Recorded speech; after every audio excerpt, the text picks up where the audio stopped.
तुम्ही विद्या तुम्ही धर्म तुम्ही हृदय तुम्ही मर्म त्वं हि प्राणः शरीरे बाहुते तुम्ही मा शक्ति हृदय तुम्ही मा भक्ति तोमा रई प्रतिमा गड़ी मंदिरे मंदिरे वंदे मातरम। कोई भी छंद कोई भी पद उठा लीजिए वंदे मातरम का, एक राष्ट्रीयता की भावना एकदम से जागती है। देश प्रेम की भावना, भक्ति की भावना, श्रद्धा की भावना, माँ के प्रति, माँ मातृभूमि के प्रति। हमारे ऋषियों ने हमेशा इस भूमि को माँ की संज्ञा दी।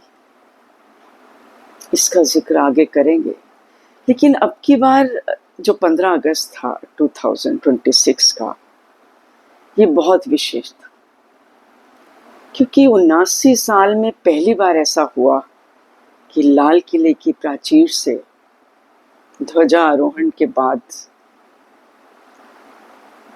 बंकिम चंद्र चटर्जी चट्टोपाध्याय जी का जो रचित वंदे मातरम का सामूहिक गान हुआ, और वो भी पूरा हुआ पहली बार। ये बहुत बड़ी बात है और बहुत भावुक क्षण थे वो, और मैं इसका श्रेय अपने आदरणीय मोदी जी को देती हूँ। हमारे प्रधानमंत्री, उनके नेतृत्व में ही ये संभव हो पाया। इसलिए सबसे पहले मैं मोदी जी को, अपने महान प्रधानमंत्री जी को 100 बार नमन, अभिनंदन करती हूँ और अपना आभार प्रकट करती हूँ कि उन्होंने वो गौरव हमें दे दिया एक बार फिर हमारी पीढ़ी को, जो भूले हुए थे, वो जानते नहीं थे। उन्होंने कनेक्ट कर दिया उस कालखंड को, उस कालखंड के साथ। 1905 की बात है, जब बंगाल बट रहा था, बांटा जा रहा था, सत्य का निरादर हो रहा था और हमारी संस्कृति का अपमान हो रहा था, हमारे अस्तित्व, हमारी संस्कृति का सीताहरण हो रहा था। और उस समय कुछ ऐसी प्रेरणादायक किसी चीज की आवश्यकता थी, वो बंकिम चंद्र चट्टोपाध्याय जी ने पूरी की। हमें वंदे मातरम का एक मंत्र देके एक क्रांति का बिगुल बजा दिया इस मंत्र ने। ब्रिटिशर्स के अगेंस्ट, विरुद्ध ये एक कॉल थी, रेजिस्टेंस की एक कॉल थी, विरोध की एक पुकार थी कि हमें आजादी चाहिए। तो ये वंदे मातरम हर हृदय के, हर भारतीय के हृदय में ऐसा गूंजा कि वो महामंत्र उनके रोम रोम में बस गया। गली गली, मोहल्ले मोहल्ले, टाउन, पूरे शहर, पूरे देश में वंदे मातरम गुंजायमान होने लगा। और इसने भारतीय की एक सोई ओई चेतना को जगाया। ये उस समय की चेतना का ही प्रतीक है। और वंदन है मोदी जी की राष्ट्रीयता को, और उनका जो, उन्होंने जो हमारी संस्कृति की धरोहर उसको जीवित किया, उसको जीवंत किया, उसके लिए वो वंदनीय है। और उस समय श्री अरबिंदो ने तो बंकिम चंद्र जी को ऋषि कहा है, क्योंकि उसने तो पूरा माहौल ही बदल दिया। और इस वंदे मातरम ने जगा दिया, हमारे स्वाभिमान को जगाया, हमारे भारत की चेतना को जगाया, हमारी प्रतिभा को जगाया, हमारे शौर्य को जगाया। ये बहुत बड़ी बात थी और इसने हमें आजादी दिलाई। तो हमारे शुरू से, हमारे प्राचीन काल से ही जो धरती माँ है, जो हमारी आर्यवर्त की जो भूमि थी, पवित्र भूमि, उसकी वंदना माँ के रूप में ही की। इसमें भी अर्चना, वंदना माँ के रूप में ही की गई। और आज मैं जिक्र करना चाहूंगी कि भूमि सूक्त की, जो कि अथर्ववेद के 12वें खंड का प्रथम सूक्त है, उसमें भी कहा गया है कि माता भूमि पुत्रो हम पृथ्व्या, मतलब उन्होंने रिलेशन बताया है अपनी भूमि के साथ, जैसे माँ का और पुत्र का या पुत्री का रिलेशन होता है, संबंध होता है, वैसे ये भूमि हमारी माँ है। और इसी तरीके से यजुर्वेद में भी नमो नमो पृथ्व्या, नमो नमो पृथ्वी, हम तुम्हारा नमस्कार करते हैं ये माता है पृथ्वी। तो उन्होंने इसको माँ के रूप में लिया, तो ये बहुत बड़ी बात थी। तो इसमें अथर्ववेद में 63 ऋचाएं हैं, 63 ऋचाएं हैं, और वो उसमें धरती के तमाम अंग उपांग अनुदानों वरदानों का जो जो हमें अनुदान वरदान ये माँ धरती देती है उसके बारे में लिखा है। ऐसे ही वंदे मातरम सॉन्ग में भी है, सुफला है ना सस्य श्यामला। तो ये जो इसके सौंदर्य है, जो इसकी प्रकृति है, जो इसके वृक्ष पौधे फ्लोरा फौना, नदियाँ, जो संजीवनी, जो गंगा जैसी नदी कहीं कहीं मिलती है किसी दुनिया में? इसका पानी पड़ा रहता है वर्षों, खराब ही नहीं होता। वो ईश्वर की देन है, ऊपर से आई है। हिमालय जैसा उतुंग शिखर वाला हिमालय कहीं नजर आता है, कहीं दिखाई देता है? ये तपोभूमि है, ये देवताओं की भूमि है, इसको देवभूमि कहते हैं। और यही इसमें जो भूमि सूक्त है, जो पृथ्वी सूक्त है अथर्ववेद का, उसमें इसको हिरण्यवक्षा बोला है। हिरण्यवक्षा जब बहुमूल्य हीरे जवाहरात निधि छुपी हुई है उसके गर्भ में, रत्न गर्भा बोला है, जहाँ असंख्य रत्न है, मूल्यवान रत्न छिपे हैं। जो वसुधा है, जिसमें बहुमूल्य निधियां धारण की हुई है, जिस वसुधा ने हर किसी को धारण करती है। हम सुबह उठते ही जो पहला पांव रखते हैं धरती पे, हमें स्पेस देती है, हमें जगह देती है, हम इसके ऊपर चलते हैं, कितनी बड़ी बात है। सब भार लेती है और कैसे कैसे अन्न उत्पादन करती है वो, कैसे कैसे अन्न, आपका गेहूं ज्वार ये सब उसमें से, हमारा जीवन ही उसी से है, उसी से ही हमारा तत्व बनता है, अन्न से। धरती तो देती है। और फिर औषधियाँ, विभिन्न विभिन्न औषधियों में जो जो शक्तियाँ छिपी हुई हैं, जो जल है, जो शक्तियाँ हैं, जो क्यूरेटिव वैल्यू है, जो हर दवाई का तुम्हें असर तुम्हें ठीक करती है, तुम्हें रोग से मुक्त करती हैं, वो औषधियाँ भी इसी के वक्षस्थल से उगती हैं। तो वसुधानी है, जो तेजस्वी, जितने तेजस्वी हीरो हीरोइन सब इसके ऊपर, इस पे जन्म लेते हैं, जन्मदात्री है उनकी। तो इसको तो बहुत नामों से बुलाया है, वसुधानी, विश्वंभरा, मतलब जो जीव जगत का भरण पोषण करती है, जो हमें पालती है, और जो वसुधानी, जो महापुरुषों की जन्मदात्री है। कितने गुण है, इसका बखान करते जाएं, इस पृथ्वी की महिमा अपरंपार है। इसके ऊपर जो 5 तत्व हैं उनसे हम बने हैं, उसके वृक्ष हैं, क्लोरोफिल बनती है, कैसे बनती है किसी को कुछ मालूम नहीं।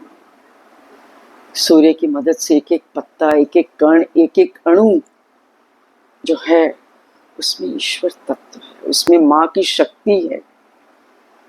तो इसी शक्ति को, क्योंकि जो शिव है शक्ति के बिना कुछ नहीं, शक्ति क्रिया, इट्स अ पावर, उसको फेमिनाइन, उसको स्त्री का, नारी का रूप दिया है। जो ईश्वर की शक्ति, ब्रह्मा की जो शक्ति है, जितनी इन्फिनिटी है, जो अलग अलग जीवों में जो परिवर्तित हुई है, तो माँ की शक्ति तो है, वो जननी है। लेकिन वो जननी बंदनी बनी रही, कितने साल, कितने वर्ष बंदनी बनी रही। और वो क्यों बनी रही? क्योंकि हमें जो गुण होने चाहिए थे हमने वो गुण खो दिए।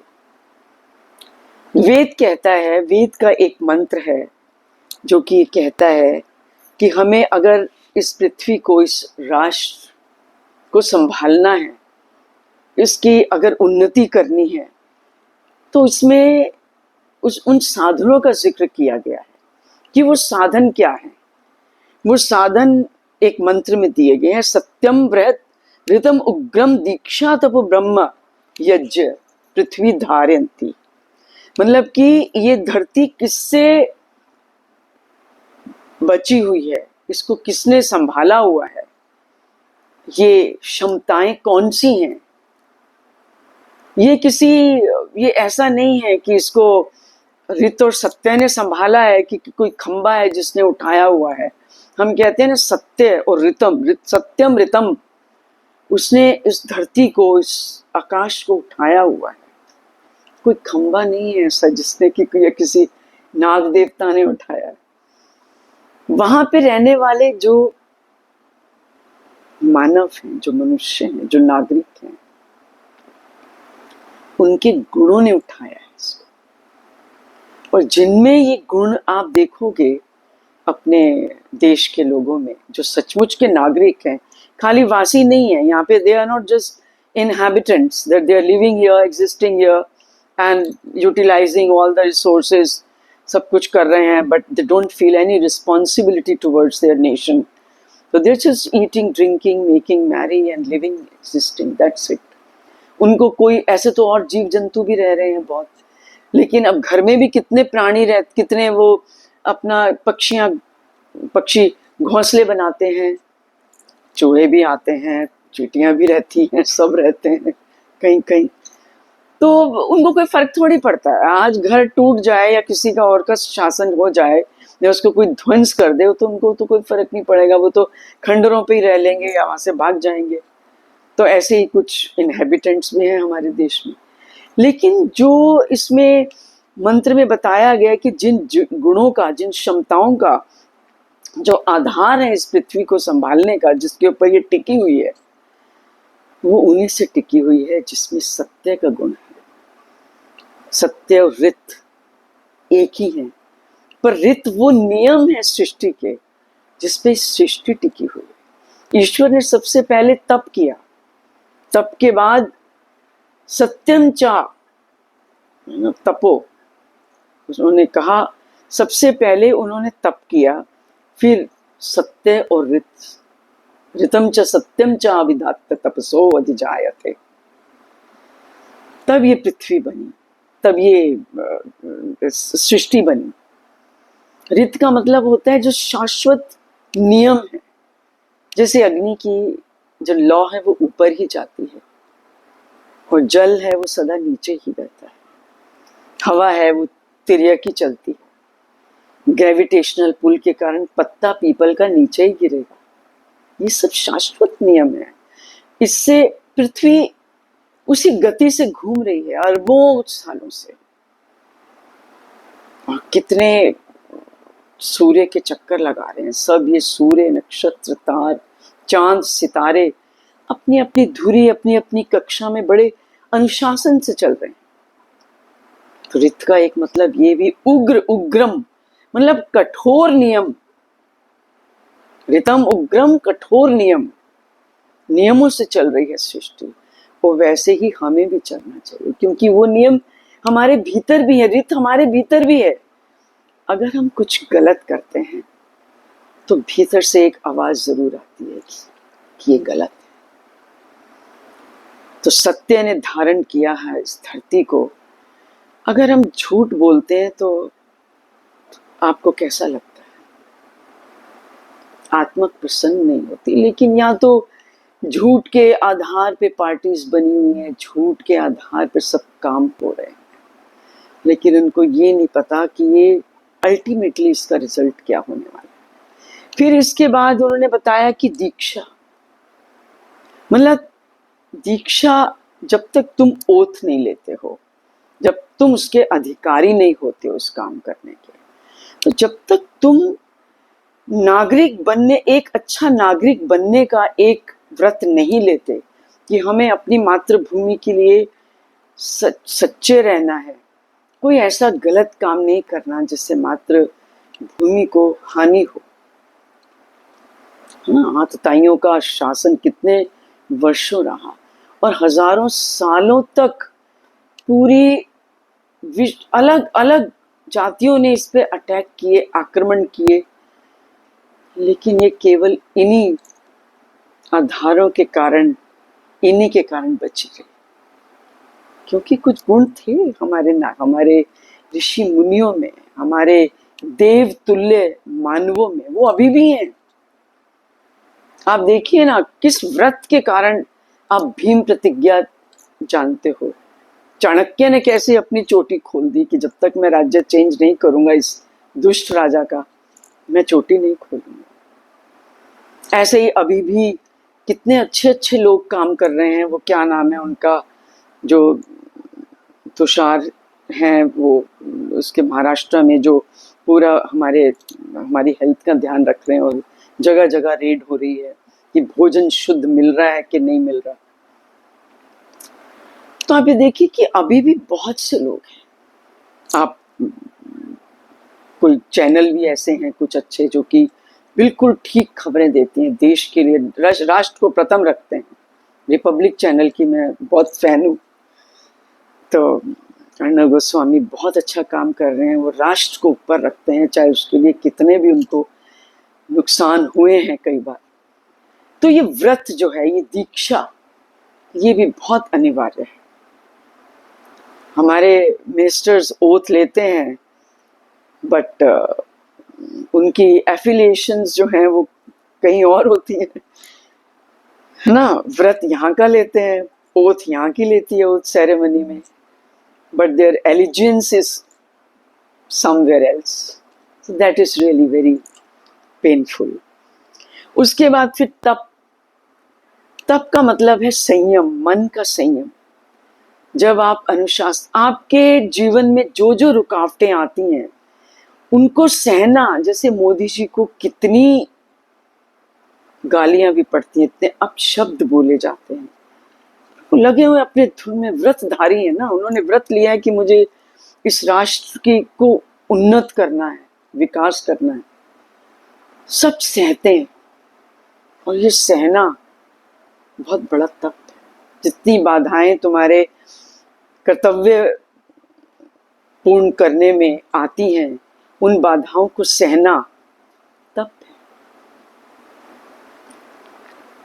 खाली गर्मी सर्दी ये सब सहना ही तप नहीं, लेकिन अपने भीतर जो उथल पुथल होती है उनको सबको, उन तूफानों को, उन आंधियों को सहना तप है। उनसे पार उतर जाना और ईश्वर में विश्वास करना, श्रद्धा रखना, विश्वास, आत्मविश्वास रखना कि नहीं, we can transcend all this pettiness and this petty people, their comments and that. So एक तप ये है। और फिर उसके बाद ब्रह्मा मतलब अध्यात्म, जो ब्रह्म शक्ति है उसको अपने में धारण करना, अपनी आत्म शक्ति को, आत्म बल को, तो तुम्हारे भीतर ब्रह्म बैठा है उसको पहचानना और उससे जुड़ना। ये मातृभूमि के साथ आप जब जुड़ते हैं, जब कनेक्ट होते हैं, जो हमें कनेक्ट किया गया है, अब ये हम ब्रह्मा की शक्ति से तो जुड़ रहे हैं, मातृ शक्ति से, सब उसी की तो दी हुई ब्रह्मा। फिर उसके बाद है यज्ञ। यज्ञ मीन्स सामूहिक बल। जब आप एक दूसरे को कोऑपरेट करते हैं, साथ में बैठते हैं, सामूहिक बल एक होता है।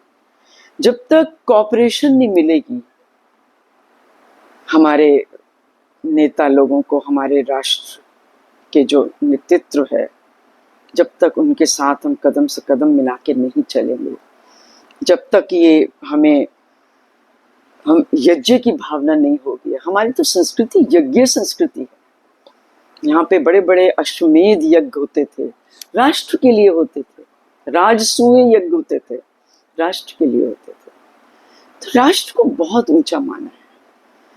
लेकिन हम अपने कर्तव्य से विमुख हो गए, लेकिन वो अब आगे ऐसा ना हो, क्योंकि ये तपोभूमि है। इसकी रक्षा करना, इसकी सुरक्षा करना, इसके प्रति अपनी पूरी जिम्मेदारी, कर्म प्रधान जीवन बिताना, तमस से उभरना, कर्म करना, आलस्य को छोड़ना, प्रमाद को छोड़ना, तभी ये धरती संभल पाएगी मित्रों। नहीं तो सब घात लगाए बैठे हैं, तरह तरह के varied kind of enemies are around us. We are surrounded by so many, even enemies inside and outside both. भीतर भी बहुत कांटे हैं हमारे आंगन में। Multiple imposters, so we have to get rid of them. और उसके लिए we have to come together. हमें एकत्र होना पड़ेगा, यज्ञ की भावना से काम करना पड़ेगा, तभी हम इस देश को बचा पाएंगे, इस राष्ट्र को। तो तभी हम उस वंदे मातरम को हम सार्थक कर पाएंगे, उस गीत को। उसको रोज सुने, हर स्कूल में, हर कक्षा में वो रोज गाया जाए। उसके शब्द इतने सुंदर हैं, इतनी सुंदर शब्दावली, इतनी मधुर, आत्मा को टच करने वाली। उसमें खाली प्रकृति का वर्णन नहीं, उसमें हमारे भारतीयों की शक्ति का, जन जन की शक्ति का भी वर्णन। उसमें उसको दुर्गा का, हाँ का, और दुर्गा का नाम लेते एकदम से तुम शक्ति से भर जाते हो। उसके आप अलंकारिक खाली शब्द के ऊपर नहीं ठहरिए, इसके पीछे की भावना देखिए। हर कन्या को दुर्गा बनना होगा, हर पुरुष को राम बनना होगा, हर कन्या को सीता बनना, भवानी बनना होगा, तभी ये देश बच पाएगा। आज के लिए खाली इतना ही कहूंगी, वंदे मातरम के साथ कि हम सचमुच में राष्ट्र भक्त बने और राष्ट्र की भक्ति करें, और सच्चे पुत्र और पुत्रियां साबित हो। वंदे मातरम। जय भारत।